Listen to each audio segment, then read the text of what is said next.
Fala pessoal, boa noite. Mais um dia da Maratona MEG. Aí pra galera que tá acompanhando, hoje o tema serão os crimes de epidemia.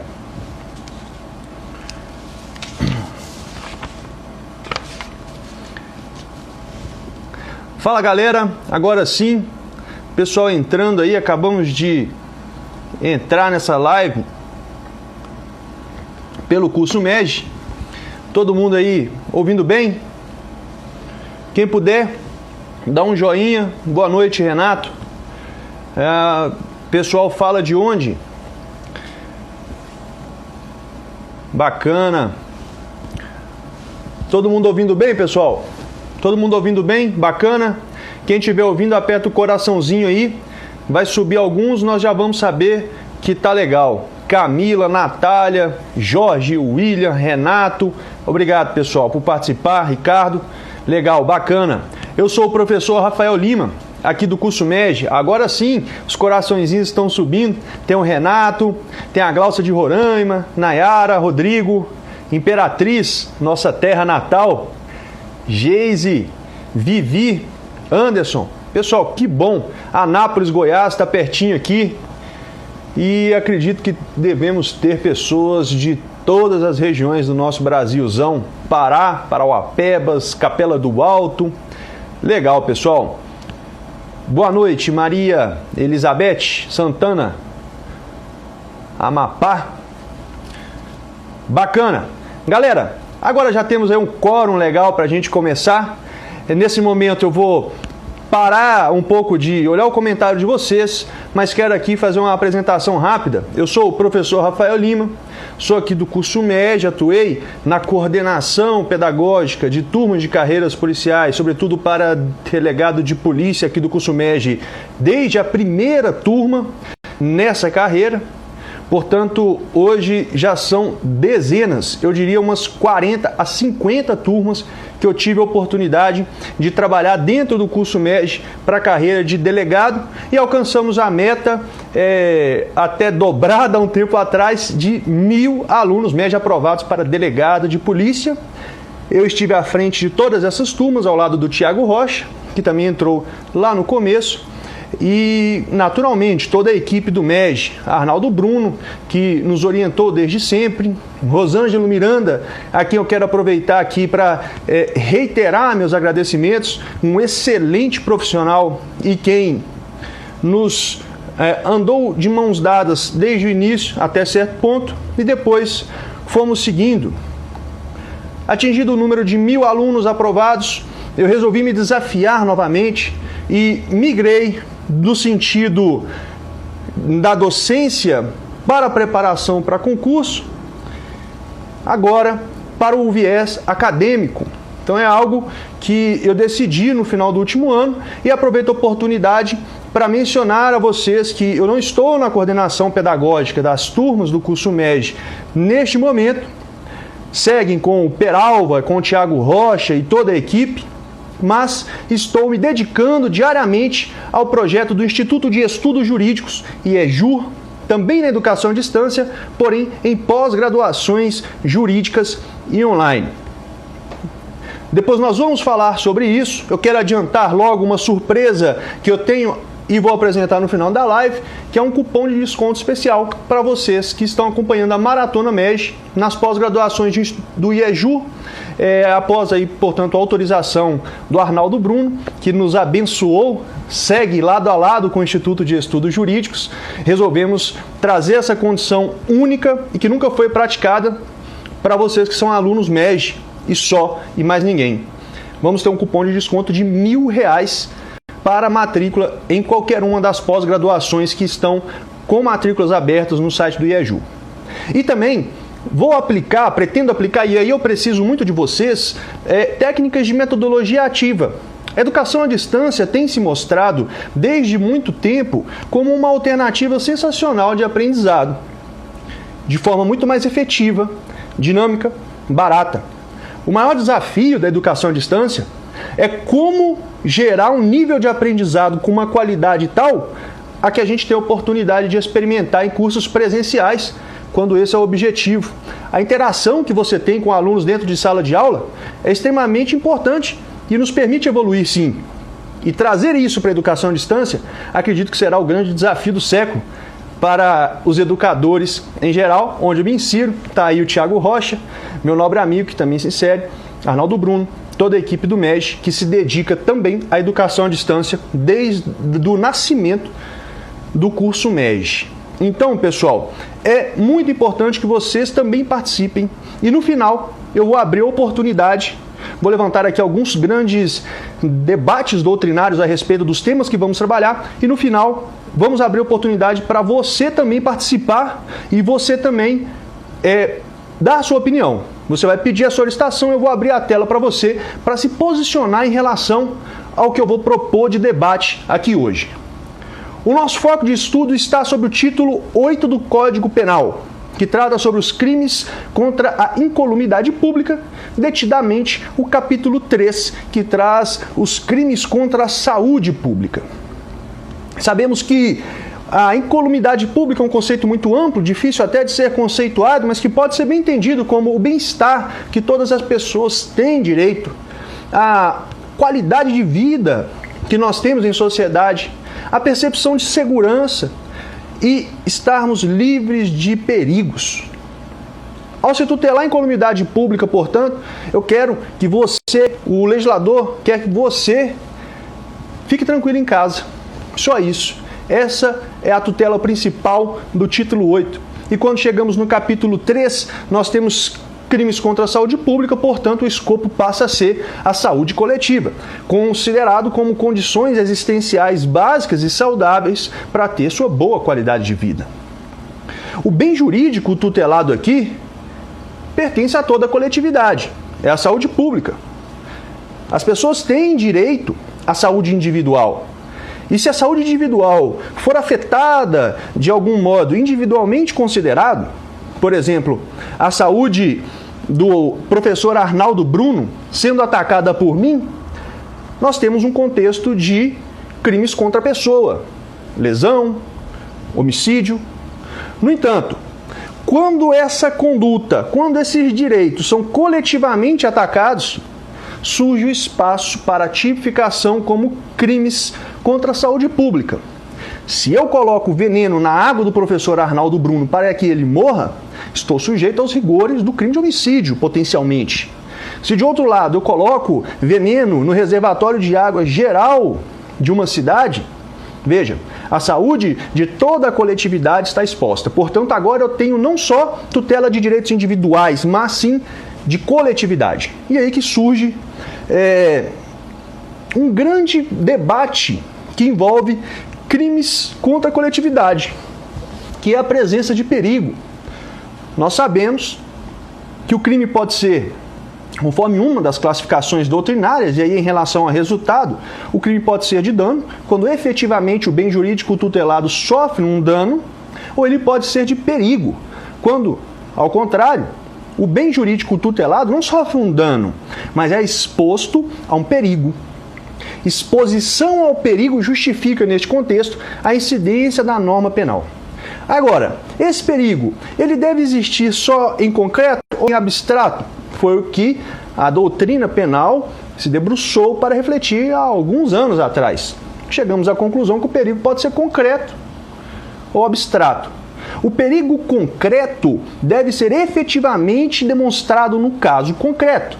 Eu devo, por exemplo, indicar quem foi atingido com a conduta que gerou aquele perigo concreto. De outro lado, no crime de perigo abstrato, nós temos a lei penal incidindo sobre uma consideração presumida pela lei. O risco é absolutamente previamente presumido pela lei. Vários doutrinadores se levantaram no sentido de se considerar se seria ou não constitucional a tipificação de crimes de perigo abstrato, se isso não violaria princípios como a lesividade e a extrema e última ratio do direito penal. Esse é um dos temas que nós vamos debater ao final da live e você terá a oportunidade de opinar e demonstrar como você entende. Essa é a vibe. Aqui nós estamos nos afastando um pouquinho do viés concurseiro para percebermos um viés acadêmico em que a gente entende a razão das coisas. E não só sabe das coisas, eu sei, mas eu quero saber por que é assim. Isso vai te permitir ampliar um raciocínio jurídico que vai impactar na sua prova, objetiva e, sobretudo, discursiva e oral. Já que quem já chegou em uma fase dessa ou se prepara para ela sabe que em uma prova discursiva e uma prova oral, nós nunca devemos nos limitar a trazer posições predominantes. Sempre deverá demonstrar posições divergentes eventualmente existentes e debatidas, ainda que minoritária. Então esse é o primeiro grande debate. Seria crime de perigo abstrato inconstitucional por considerar um perigo que não existe? Por considerar um perigo presumido pela lei? Beleza. No final nós vamos chegar lá. Entrando, portanto, nos crimes que vamos realmente trabalhar hoje, temos epidemia, infração de medida sanitária e omissão de notificação de doença. Pelo crime de epidemia, começando por ele, artigo 267, eu quero saber primeiro, e aí assim eu vou voltar ali agora para ter a participação de vocês. Num sentimento de metodologia ativa, a educação à distância é show de bola, funciona muito e talvez melhor do que a educação presencial. Mas você também tem que fazer alguma coisa. Aquela educação, aquela metodologia antiga, passiva, que você só senta e fica ouvindo, isso não funciona tão bem. Diga, quem já leu o artigo 267, 268 e 269 do Código Penal? Vou contar até 10 e ver quem responde. Se ninguém respondeu, eu vou presumir que ninguém nunca leu. Pronto, ninguém nunca leu então. Sem apontar o dedo, eu não vou criticar você que nunca leu. Mas, pessoal, crimes como estes devem ser lidos. Pelo menos a parte da lei seca. Camila já leu, o Lima também já leu, Ademir. Pelo menos a lei seca você tem que ler o Código Penal Especial inteiro, tá? E lógico, os crimes mais importantes são a análise doutrinária, jurisprudencial e tudo que deva ser considerado. Mas a lei seca tem que ser sempre lida. Vocês que já leram, vocês conseguem perceber que é um crime não tão comum de acontecer. Hoje está fácil a gente pensar num exemplo porque nós estamos vivendo uma situação de pós-epidemia, portanto, pandemia, e que, aliás, nós veremos se está ou não abrangido pelo tipo penal que surgiu pós-Primeira Guerra Mundial, em que germes patogênicos foram utilizados como armas químicas, né? Armas de guerra. Convenções internacionais, pós a Primeira Guerra, definiram que não se deveria utilizar germes patogênicos, micro-organismos biológicos vivos para guerras. Portanto, na Segunda Guerra Mundial, embora tenhamos também visto desastres complicados, nós não tivemos armas como germes patogênicos. Mas a tipificação veio e hoje está no nosso Código Penal e tipifica a conduta de causar epidemia mediante a propagação de germes patogênicos. Pelo verbo causar, nós extraímos que se trata de um crime material. Material, portanto, que deve ter resultado naturalístico. Eu preciso saber se a epidemia existe realmente. Mediante a propagação, indica uma forma vinculada de execução. Então, eu tenho que utilizar como meio de prática da epidemia a propagação, a difusão de germes patogênicos. Germes que atingem pessoas. Animais e vegetais não estão tutelados nesse tipo penal. Nós veremos qual será o tipo adequado. Mas o Código Penal tutela a pessoa. Nesse sentido, portanto, a forma de execução é vinculada, mas eu posso propagar de um modo ou de outro. Pode ser diretamente, chegando e colocando um micro-organismo vivo em algum recipiente, ou pode ser de forma indireta, como eu, já portador hospedeiro de um micro-organismo patogênico, saio por aí tossindo e espalhando esses micro-organismos por aí, tá certo? Germes patogênicos, portanto, são elementos micro-orgânicos biológicos que têm capacidade de produzir doenças infecciosas. E a epidemia, agora é mais fácil a gente entender, mas trata-se de uma doença transitória que ataca um número indeterminado de pessoas em determinada região. A pandemia é a epidemia alastrada por todas as regiões em contexto continental, portanto, está abrangida pelo crime. Tá bom? Já a epidemia não está tutelada pela norma penal, porque epidemia são doenças transitórias características de determinada região, como a dengue em regiões tropicais, assim como o Brasil, certo? Então, epidemia, nós já temos a pandemia, nada mais é que uma epidemia piorada, né? Então, está abrangido pelo tipo penal. A consumação, como crime material que é, se dá com a prova do perigo concreto gerado. No crime de epidemia, aquela discussão inicial que eu trouxe não faz sentido, porque é pacificamente um crime de perigo concreto, em que eu devo demonstrar efetivamente a epidemia já instalada. Portanto, eu deveria até retirar pessoas infectadas por aquele germe patogênico para comprovar esse crime. Aliás, vários autores retratam em suas doutrinas a dificuldade prática de se apurar esse tipo de crime. Mas existe, e hoje em dia, com a tecnologia, é bem possível. Então, a epidemia deve ser demonstrada, no caso concreto, como resultado naturalístico para a sua consumação. Como crime plurissubsistente que é, admite a tentativa, já que admite o fracionamento dos atos de execução. A forma fundamental do tipo penal de epidemia, a forma simples, a forma básica, a do caput, portanto, já tem uma pena bem alta, de 10 a 15 anos. Pena essa que foi aumentada pela Lei dos Crimes Hediondos. A Lei 8.072, em 90, aumentou o mínimo de pena do delito de epidemia de 5 para 10 anos, mantendo o máximo em 15 anos. Mas foi só em 94 que a epidemia, qualificada pelo resultado morte, passou a ser crime hediondo. É uma curiosidade até. Embora a epidemia tenha tido a sua estrutura típica, e aí especificamente o preceito secundário do tipo, afetado pela lei de crimes hediondos, ela não foi considerada hedionda naquele momento. Foi só em 94, com a lei 8.930, que a epidemia qualificada pela morte foi incluída no rol de crimes hediondos, passando-se a ser considerada tal, conforme o sistema legal adotado no direito brasileiro. Por vias transversas, admite-se para epidemia com resultado morte prisão temporária, que terá aí o prazo de 30 dias, bem como pelo novel 394-A do Código de Processo Penal terá tramitação prioritária.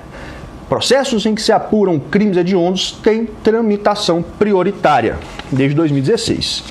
A causa de aumento de pena leva ao dobro da pena que era de 10 a 15 e vai para 20 a 30 anos se da epidemia resulta a morte. É o dobro. E traz a forma culposa expressa. A gente sabe que o tipo penal culposo só pode ser expresso. 2067 trouxe a epidemia culposa, apenada por detenção de 1 a 2 anos, e se da culpa resulta morte, temos o crime preto e doloso qualificado, portanto, pelo resultado, de modo que a pena também dobra. Mas a lei traz um novo mínimo e um novo máximo, que é de 2 a 4 anos naquele contexto. É importante perceber que a Lei 9.099 traz institutos despenalizadores que terão cabimento aqui somente quando a epidemia é culposa e não aconteceu o resultado morte. Vai caber transação penal e vai caber suspensão condicional do processo. Pessoal, epidemia, portanto, nós vimos aqui que vai tutelar pessoa. Vai tutelar pessoa. Se a conduta, pessoa coletiva, a coletividade, e vai tutelar o ser humano, não tutela animais. Se a propagação de germes patogênicos afeta animais ou vegetais, a tipificação adequada será do artigo 61 da Lei de Crimes contra o Meio Ambiente, Lei 9605, de 98. Se a conduta, ao invés de ser dirigida à coletividade, atingindo a incolumidade pública, a saúde pública, se direcionar a uma pessoa individualmente considerada, nós temos uma adequação típica no crime 131, no artigo do crime do artigo 131 do Código Penal, que traz perigo de contágio de moléstia grave. Bacana?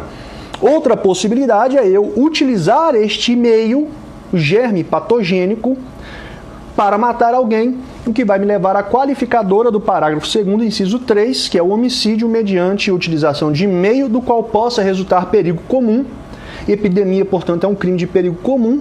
E aí, lá naquele contexto, ele vai se distanciar do artigo 267 vai entrar como causa que piora a reprovação social, portanto qualifica o crime de homicídio. E ainda, se naturalmente não for um homicídio objetivo, for lesão corporal, nós podemos ter o artigo 129, sempre tentado ou consumado.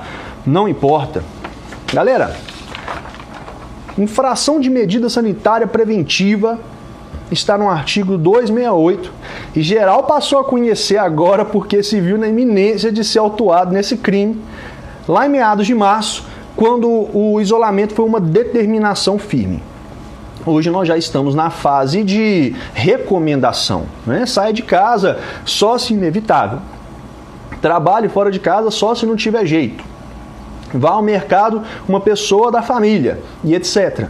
São recomendações sanitárias de autoridade pública para a gente evitar a propagação da doença contagiosa que é o coronavírus. Perfeito. Ocorre que esse crime já era praticado e bem presente no nosso ordenamento jurídico. Quem imagina que ele só serve para tipificar essa conduta não notou a tipificação do comportamento de abatimento irregular de animais. E veja por quê. A conduta é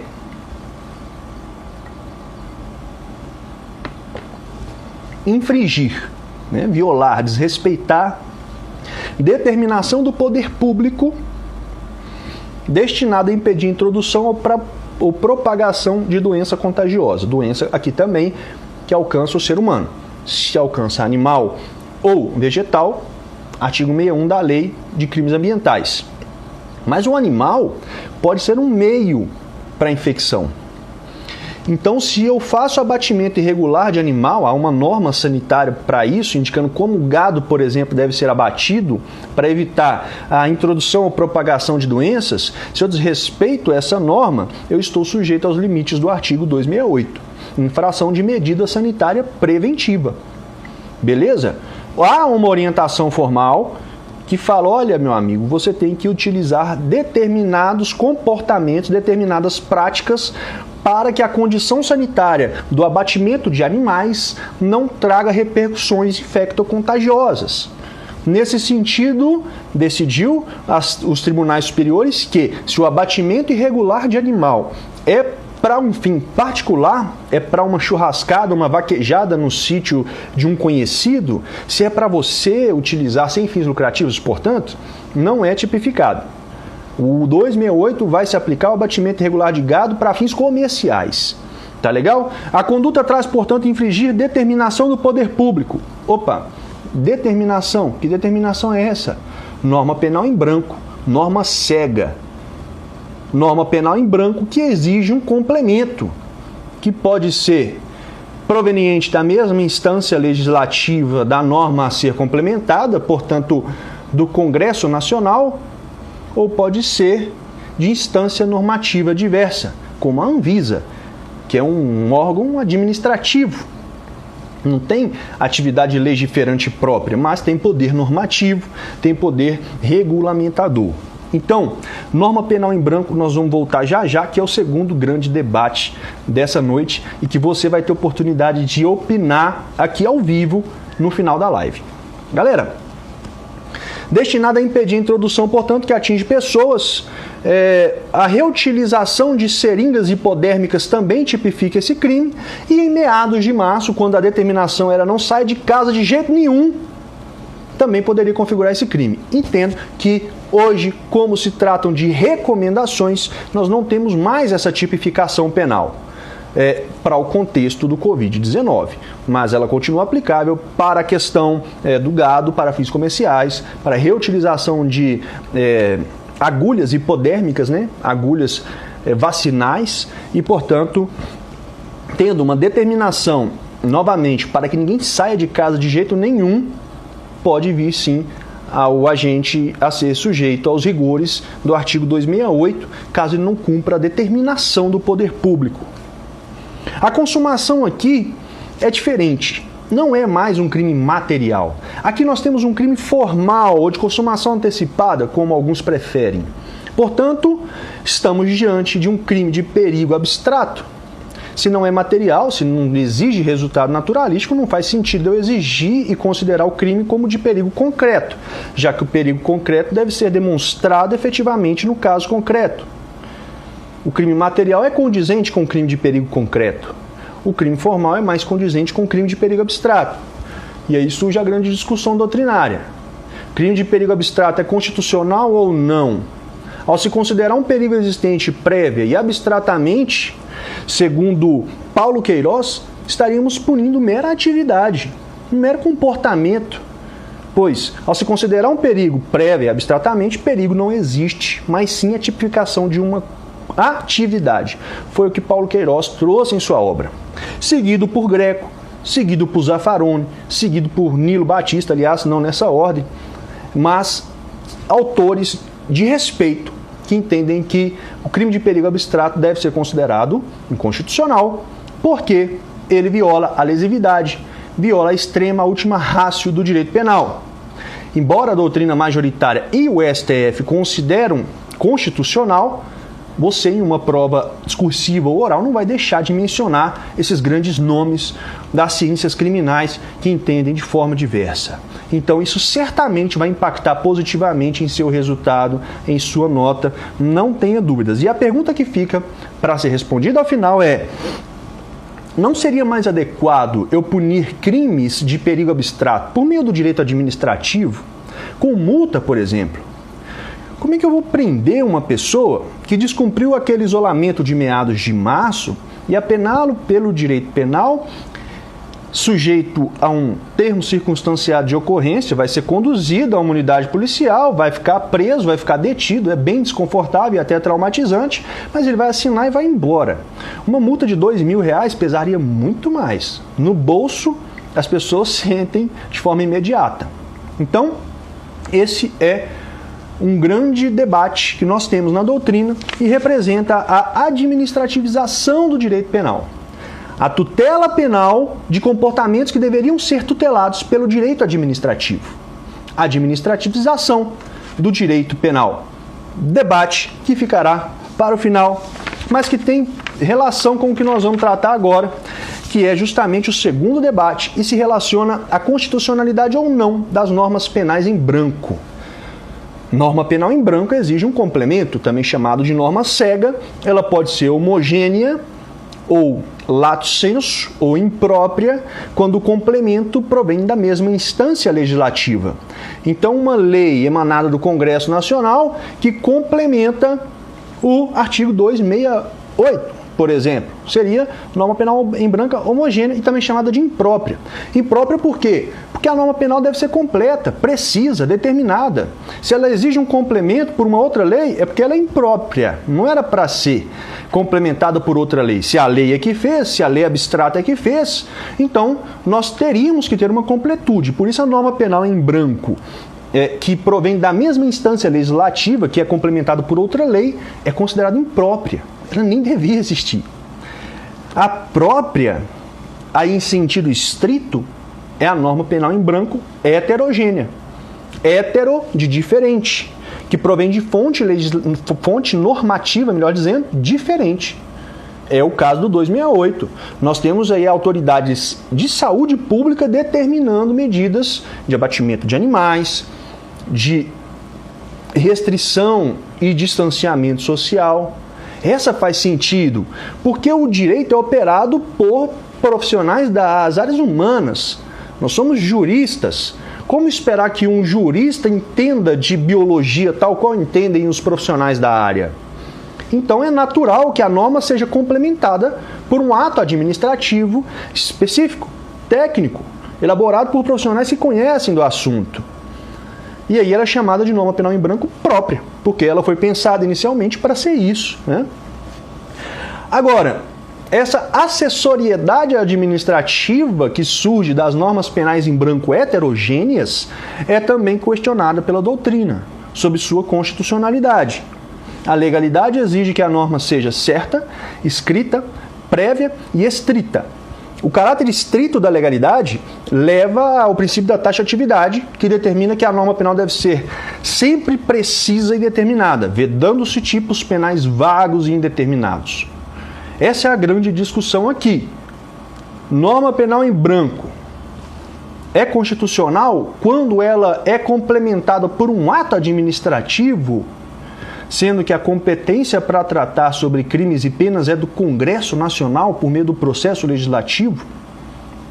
Essa é a pergunta que fica para o final, fica para você pensar. E aqui nós temos a acessoriedade administrativa. É quando um ato administrativo complementa uma norma. É diferente de administrativização do direito penal, que vimos agorinha, que se trata de um contexto crítico no qual comportamentos que poderiam ser tutelados pelo direito administrativo são tutelados pelo direito penal. Portanto, violando a extrema ratio na visão de quem entende que não é adequado. Guardem esses dois conceitos, isso pode surgir na sua prova. Acessoriedade administrativa, discorra sobre a administrativização do direito penal. Você vai ter que fazer esse recuo na aula para perceber os elementos que você deve trabalhar na sua questão, tá? Está tratando exatamente sobre isso.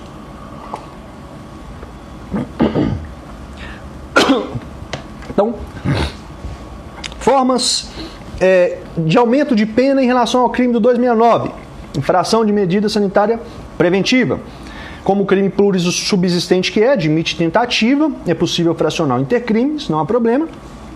E o parágrafo único traz uma causa de aumento de pena de 1/3, a demonstrar maior reprovação social quando a pessoa que praticou a infração é profissional, é funcionário da saúde pública ou exerce a função de médico, farmacêutico, dentista ou enfermeiro. Porque são pessoas que têm conhecimento no assunto, são técnicos. São pessoas das quais você exige um comportamento diferente quando se tratam de medidas sanitárias. É diferente do engenheiro, do jurista. Nosso papo é outro. Então, quando essas pessoas, esses experts, esses profissionais da saúde praticam esse crime, a pena é aumentada de 1/3. E lá no artigo 285 do Código Penal, há a determinação das regras do artigo 258, também do Código Penal, para este crime e o próximo que veremos. Ele tira o 267, que traz causas qualificadoras próprias, mas ele traz causas qualificadoras aplicáveis a todos os crimes de perigo, dolosos e culposos no 258 e que se aplica a infração de medida sanitária preventiva dolosa, portanto, já que não é prevista a forma culposa, como nós temos lá no crime de epidemia. Aqui, caso o comportamento doloso resulte lesão grave, abrangida gravíssima, a pena aumenta de metade. Se gera morte, aumenta dobro, tá bom? Embora o 258 tenha trazido formas qualificadas, aí nós temos uma tecnia do legislador, já que formas qualificadas no sentido técnico é aquela que traz um novo mínimo e um novo máximo de pena. Incidência de causas de aumento são consideradas majorantes, não crime qualificado. Mas está lá, 258, qualificadora. E embora o 269 não admita a forma culposa, eu já vou aproveitar o gancho para trazer a consequência dos crimes de perigo comum na modalidade culposa, com exceção da epidemia, do qual resulte lesão corporal. A pena também vai aumentar de metade. E se resulta morte, a pena será do homicídio culposo aumentada de 1/3. Beleza? Por que eles não falam lesão corporal grave na hipótese de crime de perigo culposo? E na hipótese de lesão decorrente do crime de perigo doloso, ele traz lesão grave? É justamente porque na culpa não se mede gravidade. Não tem lesão corporal culposa leve, grave ou gravíssima. A lesão culposa é sempre culposa. Então, se do crime de perigo comum culposo resulta lesão corporal em qualquer de suas vertentes, incide essa causa de aumento aqui. Já se ele for doloso, é só lesão grave ou gravíssima. Combinado? Galera, feito esse esclarecimento, nós já sabemos que não há modalidade culposa desse crime. Institutos despenalizadores da Lei 9.099 só não cabe, e aqui a gente faz o contrário do raciocínio da epidemia, só não cabe se decorre morte e é praticado por funcionário da saúde pública ou médico, enfermeiro, farmacêutico e dentista da iniciativa privada, profissionais esses que devem estar exercendo com habitualidade a profissão. Se eles só ostentam um título Se eles não exercem a profissão, eles não estão sujeitos aos rigores desse tipo, dessa majorante. Tá legal? Bom, omissão de notificação de doença. Nós já temos 2 debates, crime de perigo abstrato, perigo concreto. Você vai participar no final, quero ver quem vai participar. Se ninguém participar, eu vou ficar feio aqui, hein? Então, se prepara, inspira confiança que no final você vai participar dessa live. E norma penal em branco complementada por ato administrativo, constitucionalidade ou não. E agora, nós vamos primeiro para a omissão de notificação de doença para chegar no terceiro debate. Omissão de notificação de doença está no artigo 269 do Código Penal. É um crime próprio e omissivo puro, já que o tipo incrimina a conduta de quem?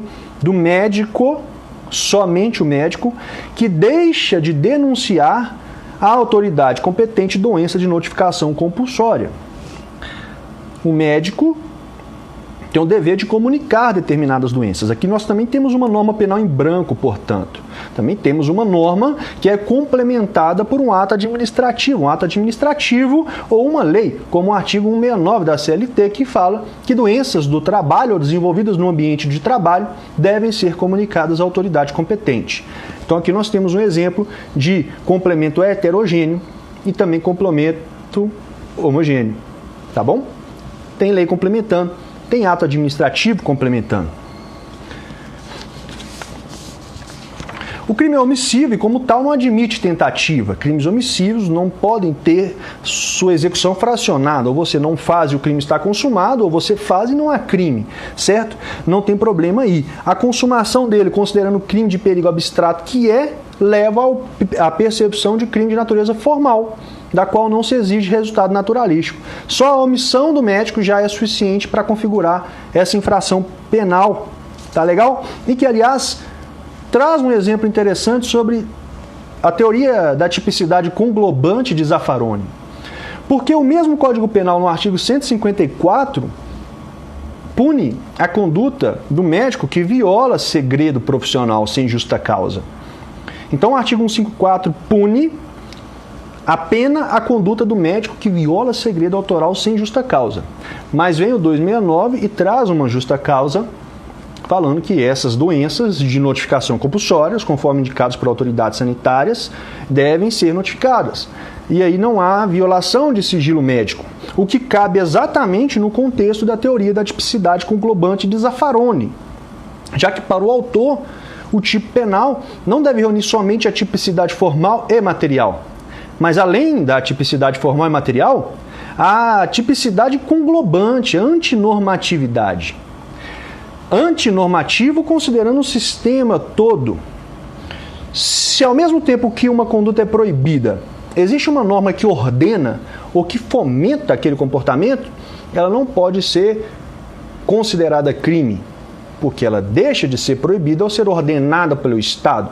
E aí, o exercício regular do direito, nos casos de normas que fomentam, como o boxe, a lesão corporal não é considerada numa luta de boxe, bem como aqui o médico que faz a notificação da doença está em estrito cumprimento de dever legal. A norma que o obriga a denunciar aquela doença à autoridade sanitária competente.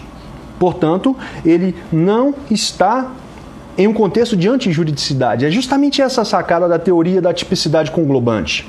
O estrito cumprimento de dever legal e o exercício regular de direito deixam de ser causas que afastam a antijuridicidade para serem causas que afastam a própria tipicidade da conduta. A conduta que é proibida não pode ser ao mesmo tempo ordenada ou fomentada pelo Estado, diferente das condutas simplesmente permitidas, o que leva à legítima defesa e ao estado de necessidade. São permitidos, nem são fomentados e nem são ordenados. Aí elas continuam, sim, se existentes, condizentes com o afastamento da antijuridicidade.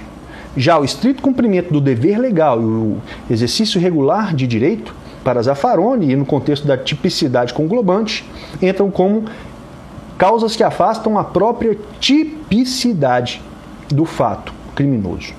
Um adendo muito interessante e que talvez permita que você entenda a teoria em um contexto prático para perceber qual é o raciocínio de mestre Zaffaroni nesse momento, galera.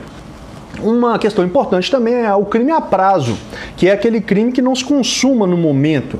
O grande exemplo é a apropriação de coisa achada, 169 do Código Penal. Mas no 269 nós também podemos ter um exemplo desse.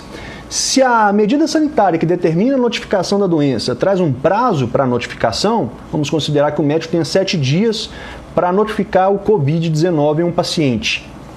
O crime só vai se consumar no final do 7º dia. Crime a prazo. É diferente do crime instantâneo, certo? Então, fiquemos atentos a isto, galera. E aqui nós voltamos, portanto, ao terceiro grande debate da live de hoje, debate doutrinar, que eu quero a participação de alguns de vocês ao final. Caso, e agora não discutindo mais a constitucionalidade da norma penal em branco, tá? Esqueçam esse momento. Caso ocorra a revogação da norma complementadora do preceito primário do tipo penal, qual será a consequência disso? Ou seja, hoje, notificação de Covid-19 é obrigatória. O médico que atende um paciente com Covid-19, ele tem que notificar a doença. Vamos considerar que daqui a 2 meses essa norma é revogada. E o médico não é mais obrigado a notificar Covid-19 a autoridades sanitárias. A revogação da norma complementadora vai retroagir para atingir a conduta do médico que, quando essa norma tinha vigência, deixou de notificar? Percebam, isso está relacionado aos artigos 2º e 3º do Código Penal. O 2º fala que ninguém é punido por fato que lei posterior deixa de considerar crime. Temos a abolício crimes e temos a retroatividade benéfica. Já o 3º fala que quando a lei é excepcional ou temporária, essa norma do artigo 2º não se aplica não. E o agente continua respondendo pelo comportamento se praticado quando da vigência normativa. Mas o fim de seu vigor, né, não tem efeito. Mas aqui nós estamos num contexto de revogação da norma. Ela nem é excepcional e nem é temporária. A norma é normal e foi revogada. Nelson Gria fala que a cessação das condições não importa em extinção de punibilidade, não traz abolício crimes. Fragoso já entende que, se revogar o complemento, exclui-se a punibilidade e o réu é beneficiado, salvo se essa norma era temporária ou excepcional na linha do artigo 3º. Greco, Nilo Batista, Zaffaroni entendem que cabe ao Estado se virar e se prover de condição estrutural necessária para seguir os procedimentos constitucionalmente estabelecidos e determinar a condenação enquanto a norma ainda é vigente. Para esses autores, o artigo 3º não foi recepcionado pela Constituição. Não é constitucional, na visão destes autores, o artigo 3º. Portanto, nem mesmo a norma excepcional e temporária afastaria a retroatividade benéfica, adotada como regra no direito penal. Estes autores consideram que a Constituição não trouxe exceção, não cabe ao intérprete trazer exceções, e, portanto, o princípio da retroatividade benéfica seria absoluto. E você, o que você acha? O que seria mais adequado? Esse também é um tema, o terceiro grande debate que você terá a oportunidade de trabalhar no final aqui da live. Então, eu revoguei a norma complementadora. Isso atinge o cara que, quando da vigência da norma, praticou a omissão? Esse é o grande desafio. Tá bom, galera? Dando seguimento aqui. A majorante, portanto, do artigo de omissão de notificação de doença, ela é a do 258 também. Portanto, lesão corporal grave aumenta de metade, morte aumenta de o dobro, aliás, né? No caso de morte vai aplicar o dobro. E não vamos aplicar aquela questão culposa, porque é um crime omissivo puro, não é possível nem tentar e nem praticar uma omissão com culpa. Tá legal? A Lei 9.099 é aplicável a tudo aqui. Admite transação penal e admite a suspensão condicional do processo.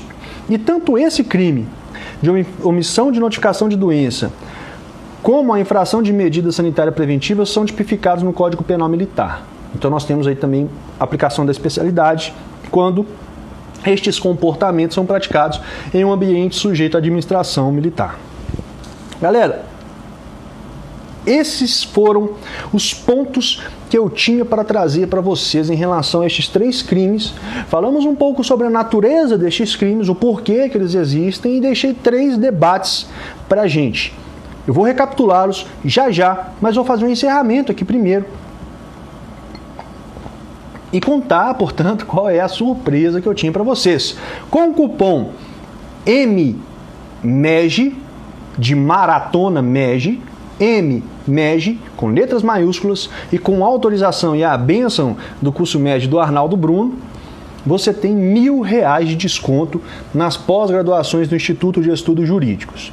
Condição que pode ser parcelada em até 12 vezes sem acréscimos.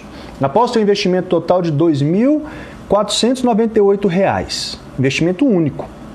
E ele vai ficar R$1.498 para você que usar o cupom MEG e se matricular dentro do limite do cupom, que são de 30 alunos ou 72 horas. O que acontecer primeiro? Eu acredito que 30 alunos irão se matricular já, porque a qualidade da pós-graduação é muito boa, eu sou suspeito para dizer, mas basta perceber que 75% do corpo docente é formado por mestres e doutores, e nós temos todos vivência em educação à distância. Todos foram concurseiros em algum momento, seja para a OAB, seja para cargos públicos. Então, o que a gente visa com nossas pós-graduações é permitir que você, que tem a correria do dia a dia e talvez pouco tempo para se dedicar, consiga cursar, ter a sua especialização e ampliar seu raciocínio jurídico. Isso, com certeza, impacta positivamente no estudo do dia a dia para concurso. A gente sabe que o estudo para concurso ele é bem definido. A é A, B é B, marca isso na prova. Mas entender o porquê das coisas, ampliar o raciocínio jurídico, maturar a percepção jurídica é muito importante, já que vai te dar condição de repente, quando você nunca viu determinado assunto, você ter um raciocínio coerente que leve a uma resposta aceitável e, quem sabe, até bastante interessante em uma prova objetiva, discursiva ou oral. Sem contar que a fase de títulos de concursos públicos pontuam pessoas que têm experiências acadêmicas, como pós-graduação lato sensu, pós-graduação stricto sensu, que são mestrado e doutorado. Pós-graduação lato sensu em nível de especialização no Instituto de Estudos Jurídicos dura 6 meses e é totalmente online, com essa equipe que eu acabei de citar. Usando, portanto, o cupom MEG, são R$1.000 de desconto. Você pode parcelar em até 12 vezes e fica R$ 124,90 por mês. Então pensem nisso. Eu estou à disposição no meu Instagram pessoal, delegado Rafael Lima, com PH. Também recomendo o Instagram Direito com Geise, que além de minha esposa é a grande parceira no projeto IEJU e é quem assume a cadeira de TCC. Se você tem medo de fazer TCC, vocês vão perceber com a aula e o conteúdo que a Geise preparou para vocês uma desmistificação absurda nesse sentido. Você vai ver como não é tão complexo elaborar um TCC e por vias transversas elaborar um livro, uma monografia, um parecer, um estudo, seja o que você pretende. São técnicas que vão potencializar seu tempo. Beleza? Agora, já está dado o recado. Eu quero ver quem vai ter a disposição para dar opinião sobre um desses 3 debates que eu trouxe aqui, que é, primeiro, a constitucionalidade do crime de perigo abstrato, ou a constitucionalidade da norma penal em branco heterogênea, complementada por ato administrativo, ou a recepção ou não do artigo 3º do Código Penal pela Constituição Federal. Quem quiser participar, basta solicitar a participação aí para entrar na live e eu vou liberar aqui.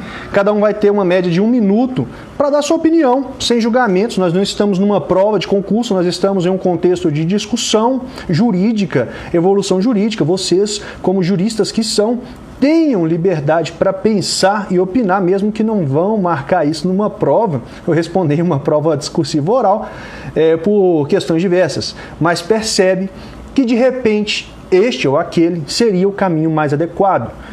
É perceber esse senso crítico que nos inspira a estar aqui. Então, solicitem, por favor, a participação aí. Rafael Maia, se ninguém participar, você podia pedir aí para participar, só para dar uma boa noite e não ficar feio?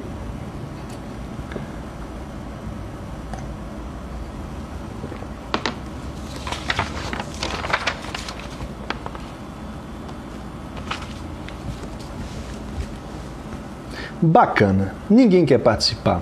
É um problema, por quê? É um grande desafio essa educação à distância. Nós sabemos muito bem que educação à distância é algo que não é mais perspectiva. Ela existe, né? No Instagram é delegado Rafael Lima, cálculo jurídico. Cara de lavadeira, tampa a câmera e deixa só o áudio, não tem problema. Peguei de surpresa, né? Se tivesse avisado antes. Então, pessoal, o grande desafio é esse, né? No último ano, as matrículas em cursos superiores no Brasil tiveram, pela primeira vez na história, mais matrículas na graduação à distância. Foi 50,6% de matrícula em graduação à distância contra 49,4% de matrículas em graduação na modalidade presencial no Brasil. E o grande desafio é justamente esse, como trazer vocês para essa atividade. Como criar problemas que vocês consigam resolver e cresçam a partir disso. E evoluam a partir disso. Querendo ou não, o contexto que a gente está vivenciando por essa doença,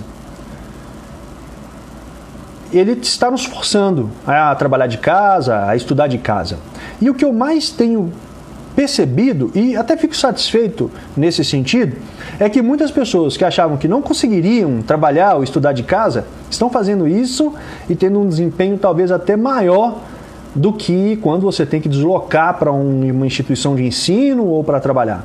Então muita gente que achava que não podia, viu que pode e viu que deve continuar. E, portanto, experimentem, não tenham medo não. Quando tiverem uma oportunidade, agarrem, tá bom? Alistair, pode mandar texto sim, manda um texto aí, vamos ver, tem que ser rapidão, é constitucional ou não é? Começamos pelo crime de perigo abstrato. Crime de perigo abstrato, eu vou punir uma conduta que nem gera um crime que dá para eu ver? Ou eu vou considerar o que o STF trouxe de argumento? Na linha do STF, e aí pelo relator naturalmente, em debate sobre o tema, trouxe a questão do princípio da proporcionalidade em suas duas vertentes, Amber mais verbut e Inter mais verbut. Entendeu que não basta só o Estado, a proibição de excesso, a abstenção na intervenção, mas também o imperativo de tutela, a proibição da proteção deficiente ou insuficiente. E aí é que o STF considerou que o crime de perigo abstrato é realmente constitucional, porque existem comportamentos, existem bens jurídicos que só podem ser tutelados ao ser dessa forma. Deixa eu abaixar aqui para ver o que... A maioria concorda que é constitucional. Ao tornar administrativamente uma conduta crime, eu entendo que é inconstitucional, pois fere direitos fundamentais. Raquel, olha que legal. É justamente essa crítica que se constrói a partir da percepção de administrativização do direito penal. Nós vamos tutelar questões que poderiam ser facilmente debatidas em vias administrativas pelo direito penal. No Chile, por exemplo, consumir bebida alcoólica na rua não é permitido. Usar maconha na rua não é permitido. Mas não é crime também, é multa alta. Isso trouxe muito mais resultado do que incriminar essas condutas.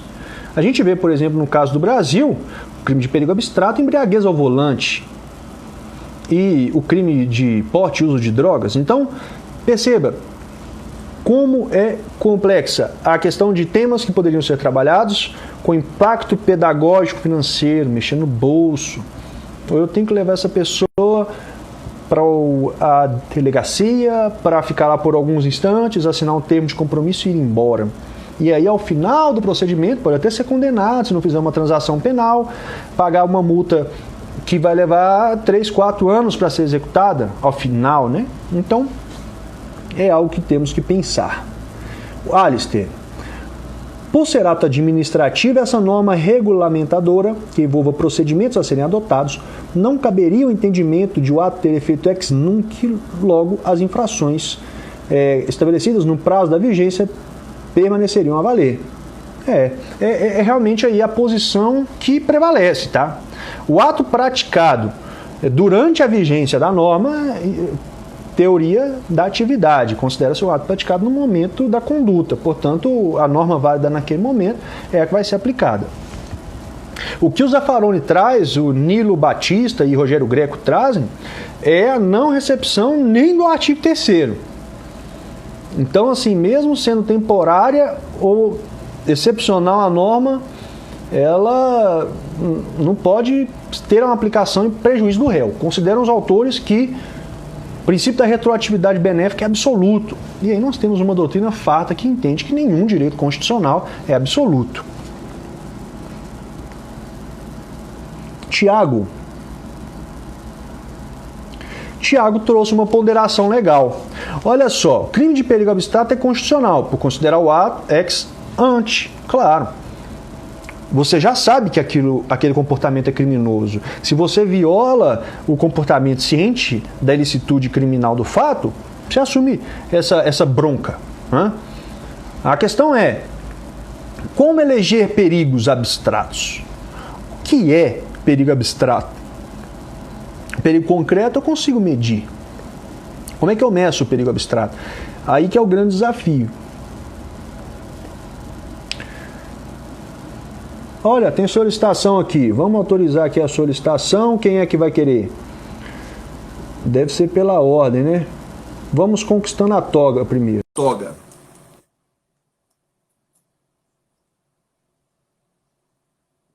Estamos aguardando você conquistando. Olá, nobre colega.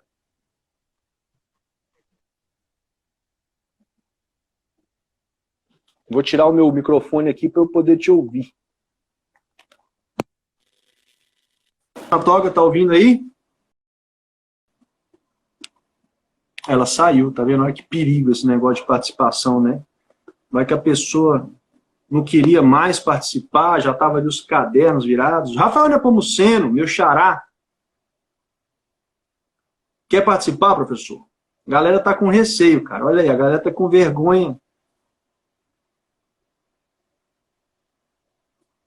Quem puder fazer agora a solicitação, eu estou atento aqui, eu vou autorizar, tá? É só fazer a solicitação de participar da live e a gente libera aqui.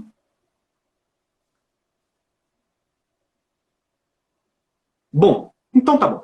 Pessoal, foi um prazer grande demais estar aqui com vocês.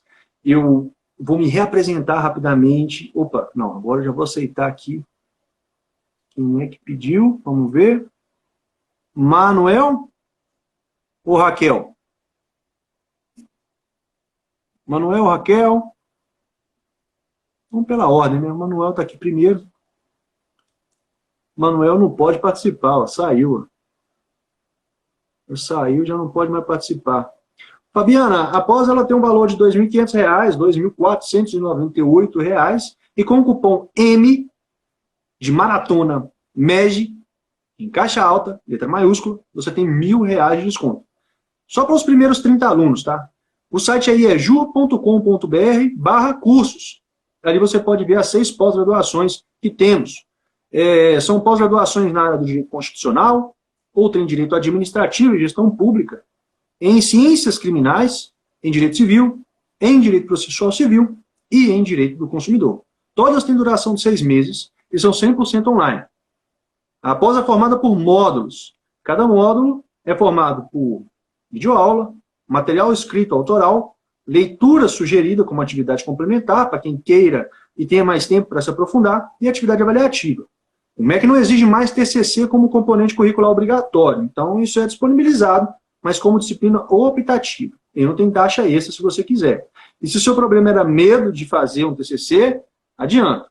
Vai no Instagram, Direito com Geise, GAYSE, que é uma das idealizadoras do Instituto. Ela preparou um conteúdo top demais que vai desmistificar o TCC na sua vida. Você vai elaborar TCC toda semana com essas técnicas que ela vai passar.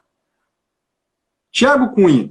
Depende também se esse ato administrativo que complementa a norma tem caráter longevo ou de mudança contínua. Interessante a sua ponderação, muito interessante, porque Guilherme de Souza Nucci faz uma ponderação semelhante. Ele entende que quando, neste contexto, a norma regulamentadora é revogada, nós temos que perseguir realmente a razão dessa revogação. Por quê? Revogou a norma que obrigava a denúncia de uma doença, por exemplo. Considera o autor o seguinte: se a revogação foi porque a informação da doença era inócua, não ia mudar nada, não tem razão de existir a norma, perde o objeto, não se pode punir aquela pessoa. Mas, se outro lado, a revogação ela surge porque nós já tomamos as providências necessárias e a doença cessou, né, já não existe mais a necessidade de se notificar, aí ele deve ser apenado. Lute entendeu semelhante a você. Parabéns, Thiago, pela participação, pelo raciocínio, aliás, todos que participaram. Ô, Hudson, tem sim, cara. Aluno MEG, é o que eu estou dizendo. Eu estou aqui no MEG desde a primeira turma para delegado de polícia. Participei de quase 50 turmas, foram quase 1.000 alunos aprovados, aliás, mais que 1.000 alunos aprovados para delegado. Tive a oportunidade de participar em cursos para outras carreiras enquanto professor. Hoje seguirei enquanto professor na carreira de delegado também, mas a coordenação pedagógica, eu me afastei um pouco para me dedicar às pós-graduações de excelência de alto nível para vocês. Tá? Mas, meu amigo, todos os alunos MEG têm prioridade aqui no Instituto. O amor que nós temos pelo MEG está estampado na cor do Instituto, a nossa bandeira, que também é azul. Então, você tem desconto, não só por ser aluno da magistratura, mas por estar aqui no MEG. Basta usar o cupom NMEG que você vai ter esse desconto, indistintamente. Tá? São R$1.000 de desconto, a quase 50% de desconto na pós-graduação, portanto. Galera, mais alguém? Estamos caminhando para o final. Se alguém quiser participar, ainda é tempo. Hudson, já faz pós. Hudson, o que você está achando da pós em Ciências Criminais do IEJU? Conta pra gente, por favor. Seja sincero. Aí agora eu me coloquei em risco, mas porque eu tenho segurança que o conteúdo é alto nível realmente. Jaque, 3 Instagrams, eu recomendo. O meu, delegado Rafael Lima, com PH, Rafael com PH, caprichosamente, para a mãe, né? Mãe e pai colocaram com PH. Delegado Rafael Lima, Direito com Geise, G-E-Y-S-E, Direito com Geise, e IEJUR também tem conteúdo por lá.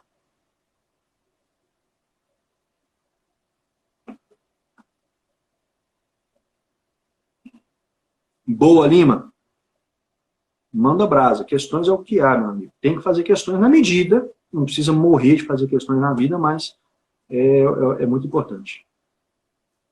Poliana, não achou? É IEJUR. www.iejur, Instituto de Estudos Jurídicos.com.br. Bem tranquilo. No Instagram é IEJU. Né? E o meu Instagram também, nós damos pronto direcionamento para você lá. ieju.com.br/cursos, você já vai direto para a página do curso. /quem somos, você vai direto para a página da equipe. Galera, estou à disposição.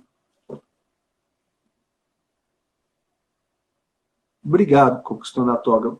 Obrigado pelo feedback positivo. Isso é muito importante para mim. Quando eu faço um conteúdo, quando eu preparo um conteúdo, muitas das vezes eu coloco de lado o que eu penso para ter lealdade acadêmica e preparar algo que vai impactar realmente a vida de vocês, esse momento que vocês estão dedicando. Podem ter certeza, tem muita gente vendo lives de tudo quanto há por aí, mas vocês estão aqui pagando o preço para alcançar o objetivo de vocês. Comigo não foi diferente. Eu comecei a estudar para concurso público em 2012, fiz dezenas de provas, dezenas não, fiz cerca de 15 provas para o cargo que eu ocupo, aprovado em mais do Estado, mas paguei o preço, né? E semelhante ao que vocês estão pagando aqui. Parabéns. Bom, Thiago, e Conquistando a Toga, vou gravar mais vezes sim, deixa comigo, é só cobrar aí do pessoal do Arnaldo Bruno, que também está aí, a equipe é grande, então sempre tem gente para gravar ótimos conteúdos para vocês, fico muito satisfeito com o feedback positivo, obrigado pela participação. É isso aí, Lima. É realmente uma paixão que se despertou e se transformou em amor, né? Eu, naturalmente, tive dificuldades, mas hoje eu sei do que pode ser feito. Eu sei que a gente não deve ter medo. Então, quando eu convido vocês a participarem, mete a cara, não tenha receio não. Todos vocês podem. E a educação não tem como ser diferente. Minha vida mudou pela educação. Então, não tem como não amar essa realidade, né? Eu saí de família de comerciante, a renda média era de R$ 1.500, e hoje eu não tenho nem palavras para descrever as possibilidades que a gente tem aqui, né? As possibilidades de vida, a liberdade, não só financeira, mas a liberdade de pensamento, a liberdade de ouvir uma notícia na TV e perceber, pensar, de forma crítica. Será que isso é o adequado? O que será que eu vou fazer? Eu vou simplesmente receber essa informação e passar para frente? Liberdade de pensamento. A educação tem que nos permitir isso. Não tem jeito. A Bia está atenta, né, Bia? Chegou agora no final, a live vai ficar gravada. O pessoal falou que foi boa, viu? Se eu fosse você também assistir, mas vou aproveitar para reiterar aqui uma surpresa final. Aliás, não vou reiterar, né, galera? Já falei, a Bia chegou no final, agora vai ter que assistir tudo para saber o que de surpresa preparamos para você. Tá? Galera, sigo à disposição no meu Instagram, no Instagram do Ieju, participe também, no Direito com Geise, sempre vai ter gente lá dedicada para você. Não deixa de estudar, cara, faz sua parte. Esse momento é chato, porque ele é nebuloso, a gente não sabe bem o que vai acontecer, mas nesse momento é que você tem tempo para tirar o atraso, meu amigo, e chegar fortíssimo na primeira prova que surgir. Tá bom? Grande abraço, até a próxima. Maratona MEG, obrigado, curso MEG, obrigado, Arnaldo Bruno Oliveira, pela oportunidade, seguirei à disposição.